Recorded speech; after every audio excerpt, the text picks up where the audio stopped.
ఓం సాయిరామ్. శ్రీ సచ్చిదానంద సమర్థ సద్గురు సాయినాథ్ మహారాజుకి జై. మన సాయి కుటుంబ సభ్యులందరికీ నమస్కారం అండి. ఎలా ఉన్నారు, ఏం చేస్తున్నారు? మీరందరూ కూడా సంతోషంగా, క్షేమంగా, ఆరోగ్యంగా ఉండాలని, సాయినాథుని యొక్క ఆశీస్సులు మనపై ఎప్పుడూ ఉండాలని మనస్ఫూర్తిగా ఆ సాయిని వేడుకుంటూ ఈరోజు వీడియోను మొదలు పెడుతున్నాను. ఇక ఈరోజు వీడియోలో బాబాగారి సందేశం ఏమిటి అంటే, బిడ్డ, నీ యొక్క పరీక్షా కాలం ఇక ముగియబోతుంది కాబట్టి ఆలస్యం చేయకుండా ఈరోజు బాబా చెప్పే మాటను తెలుసుకుంటున్నారు. బాబా దేని గురించి చెప్తున్నారు, ఈ సందేశంలో ఉన్నటువంటి అర్థం ఏమిటో తప్పకుండా తెలుసుకుందామండి. కొత్తగా మన ఛానల్ను చూస్తున్నట్లయితే ఛానల్ను సబ్స్క్రైబ్ చేసుకుని వీడియో మీకు నచ్చితే లైక్ చేసి సపోర్ట్ చేయండి. మరి బాబా గారి సందేశాన్ని తెలుసుకోబోయే ముందుగా చాలామందికి ఎన్నో సమస్యలతో, ఇబ్బందులతో, అంటే ఒక్కొక్కరికి ఒక్కొక్క సమస్య ఉంటుంది. ప్రేమ, పెళ్లి, సంతానం, వ్యాపారం, భార్యాభర్తల మధ్య గొడవలు, కోర్టు సమస్యలు. మీకు ఏదైనా సమస్య ఉంటే శ్రీ సాయి భగవతి జ్యోతిషాలయం గురువుగారు మీరు ఉన్న చోటనే ఫోన్ ద్వారా మీకు సరైనటువంటి పరిష్కార మార్గం దొరికేలా చేస్తారు. 9043637512. ఇక బాబాగారి సందేశం గురించి తెలుసుకుందామండి. బిడ్డ, నీ పరీక్షాకాలం, నువ్వు అనుభవిస్తున్నటువంటి పరీక్షాకాలం ఏదైతే ఉందో అది నేటితో ముగియబోతుంది. ఇక నీ జీవితంలో ఎటువంటి పరీక్షలు కానీ, ఎటువంటి సమస్యలు కానీ ముందు ముందు రోజుల్లో వచ్చినప్పటికీ కూడా వాటంతటా అవే తొలగిపోబోతున్నాయి. అంటే ఇన్ని రోజులు మరి ఎందుకు అశ్రద్ధ చేసావు బాబా, మరి ఇన్ని పరీక్షలు నాకు ఎందుకు పెట్టావని చెప్పి నీకు ఒక అనుమానం రావచ్చు.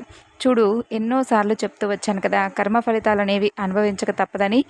కొన్నిసార్లు వాటిని పూర్తిగా అనుభవించిన తర్వాతే జీవితంలో నీకు వచ్చే చిన్న చితగా సమస్యలన్నీ కూడా నువ్వు దూరం చేసుకోగలిగేటటువంటి గొప్ప శక్తి సామర్థ్యాలు నీకుంటాయి.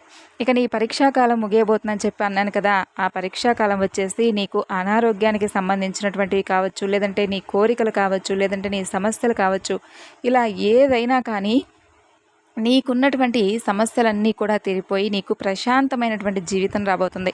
ఇక నీ ప్రయత్నం మాత్రం నువ్వు చేస్తూ ఉండు చాలు, మిగతావన్నీ కూడా తనకు తానుగా జరిగిపోయేలా చేస్తాను. ఇప్పటి వరకు నువ్వు ఎదుర్కొన్నటువంటి ఓటములు, కష్టాలు అన్నీ కూడా పూర్తిగా తొలగిపోయి నీ జీవితంలోకి ఆనందం, సంతోషం రాబోతుంది. ధైర్యంగా ఉండు. నేను ప్రతి క్షణం కూడా కంటికి రెప్పలా కాపాడుకునేటటువంటి ఈ సాయి ఉన్నాడని చెప్పి గుర్తుపెట్టుకో. అలాగే ఇప్పుడు కూడా నేను నీ ముందుకు ఈ విధంగా ఈ సందేశం రూపంలో ఎందుకు వచ్చానో తెలుసా? అధైర్యపడుతూ కూర్చొని ఉన్నటువంటి నీకు ఒక మంచి సందేశాన్ని, నీ కష్టాలను దూరం చేసి, నీ చుట్టూ ఉన్న వారందరూ కూడా నిన్ను గాయపరుస్తున్నారని, నువ్వు బాధపడుతూ దిగులుగా కూర్చున్నావని చెప్పి, మనస్తాపంతో ఉన్నావని చెప్పి నీ గురించి ఆలోచించి నీ ఆరోగ్యాన్ని నువ్వు పాడు చేసుకోవద్దు, సంతోషంగా, మనశ్శాంతిగా, ప్రశాంతంగా ఉండమని చెప్పి ఈరోజు ఈ సందేశం ద్వారా నీకు మంచి మాటలను ధైర్యపరిచే విధంగా చేయడానికి వచ్చాను. కాబట్టి కొంతమందితో గొడవలకు కూడా దారితీసేలా చేస్తున్నావు. నీ ప్రవర్తన అలా ఉంటుందంటే నీకు వచ్చేటటువంటి కోపం, నీకు మిగిలినటువంటి నిరాశ కారణంగా విపరీతమైనటువంటి కోపానికి కూడా గురవుతూ వస్తున్నావు. కాబట్టి ఇవన్నీ కూడా నీకు ఎందుకు చెబుతున్నానంటే, 1-2 సార్లు జాగ్రత్తగా ఆలోచించు. నువ్వు ఎవరి గురించి కూడా ఆలోచించి ఏమీ చేయలేవు. కాబట్టి అలాంటి వారి మాటలు అస్సలు పట్టించుకోకుండా నీకు వీలైనైతే వారికి అసలు దూరంగా ఉండడానికి ప్రయత్నించు. నువ్వు ఒకరి ముందు తలెత్తుకొని తిరగాలే కానీ ఒకరి ముందు తలదించుకొని బ్రతికేటటువంటి అవసరం నీకు లేదు. అలాగే నువ్వు ఎవరి గురించి అయినా కానీ ఆలోచిస్తూ, నిన్ను అన్నవారి కానీ లేదంటే నేను అవమానించిన వారి గురించి కానీ ఆలోచిస్తూ కూర్చున్నావంటే మాత్రం వారికి సమాధానం జీవితంలో ఎప్పటికీ కూడా చెప్పలేవు. కాబట్టి భగవంతుడు ఎప్పుడూ కూడా నీకు మంచే చేస్తాడు.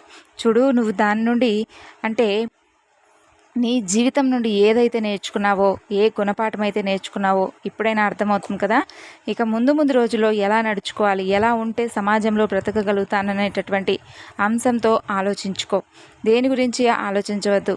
ముందు నీ జీవితంలో నీకు ఎదురు దెబ్బలు తగిలినటువంటి ప్రతి క్షణం, ప్రతి నిమిషాన్ని తలుచుకుంటూ ఉండు, పోరాడుతూ ఉండు.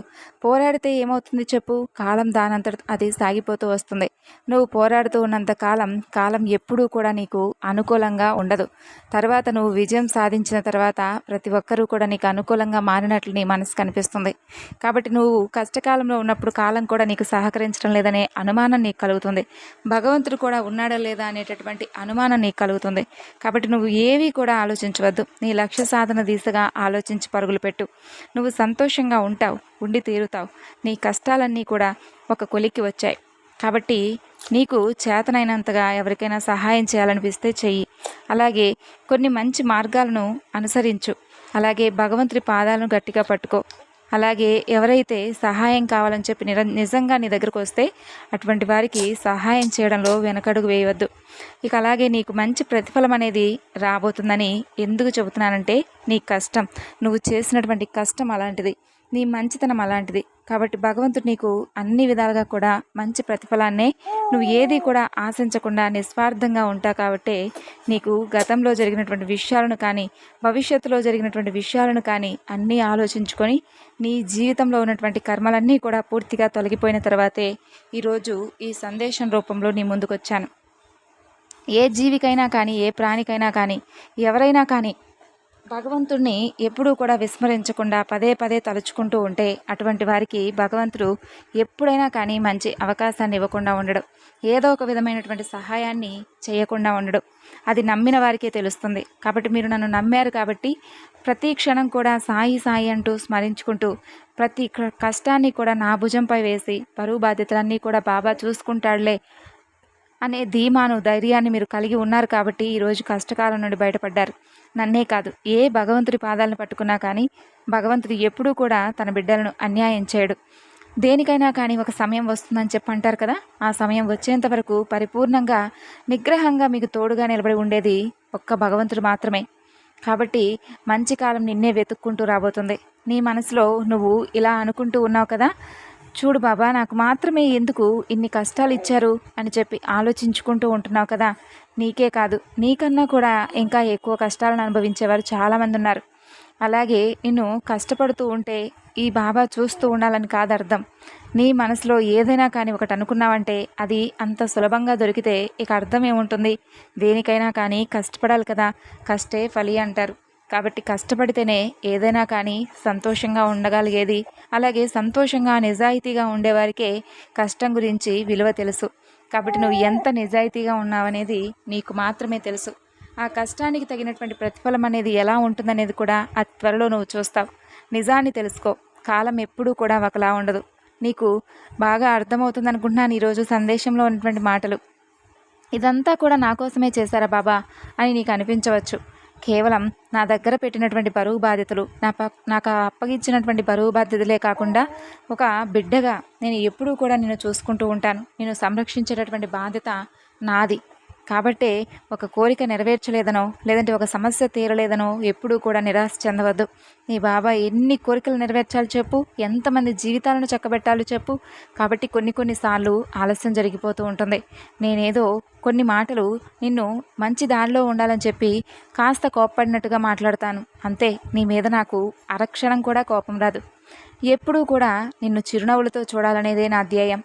కాకపోతే కొంతైనా కానీ మంచి మార్గంలో మీరు ఉండాలని చెప్పి కాసేపు మీతో కఠినంగా మాట్లాడవలసినటువంటి మాటలను మాట్లాడాల్సి వచ్చినటువంటి పరిస్థితి వచ్చినప్పుడు తప్పకుండా మీకు చెప్పాలి కదా.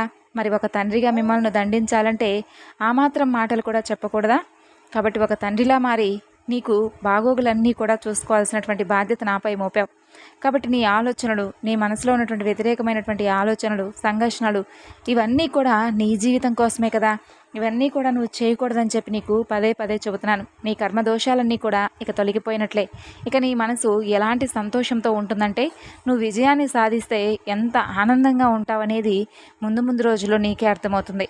ఆహా, ఇదంతా కూడా నాకు బాబా ఇచ్చినటువంటి వరం అని చెప్పి నీ నోట నుండి ఆ మాట తప్పకుండా వస్తుంది, వచ్చి తీరుతుంది. ఇక ఎంతమంది ప్రయత్నించినా నీకు దక్కేటటువంటి అదృష్టాన్ని కూడా వెనక్కి లాగలేరు. నేను చూసి నలుగురు కూడా గర్వపడతారు. అలాగే నీకు మాత్రమే దక్కినటువంటి అదృష్టాన్ని చూసి నీ శత్రువులు కూడా కుళ్ళుకుంటారు. అంత మంచి అదృష్టాన్ని, అంత మంచి జీవితాన్ని అతి త్వరలోనే ప్రసాదించబోతున్నాను. నా పైన అంత నమ్మకం ఉంచినటువంటి నీకు అన్యాయం జరిగేలా చేస్తానా? ఒక సమస్య రాగానే భయపడిపోకు. అలాగే ఏదైనా కానీ నీకు అనుకూలంగా జరిగిపోయిందని చెప్పి మురిసిపోనవద్దు. ఏదైనా కానీ సమభావంగా స్వీకరించు. నీ లక్ష్యాన్ని అతి త్వరలోనే చేరుకుంటావు. నీ పరీక్షాకాలం చాలా వరకు ముగిసిపోయినట్లే. కాబట్టి మంచి మనసుకు అంతా మంచే జరిగిందని చెప్పి ప్రతి క్షణం భగవంతుడికి కృతజ్ఞతలు చెప్పుకో. సంతోషంగా ఆనందంగా ఉంటావని ఈ సాయి ఎప్పుడూ కూడా నీ నుండి కోరుకుంటూ సెలవు తీసుకుంటున్నాడు.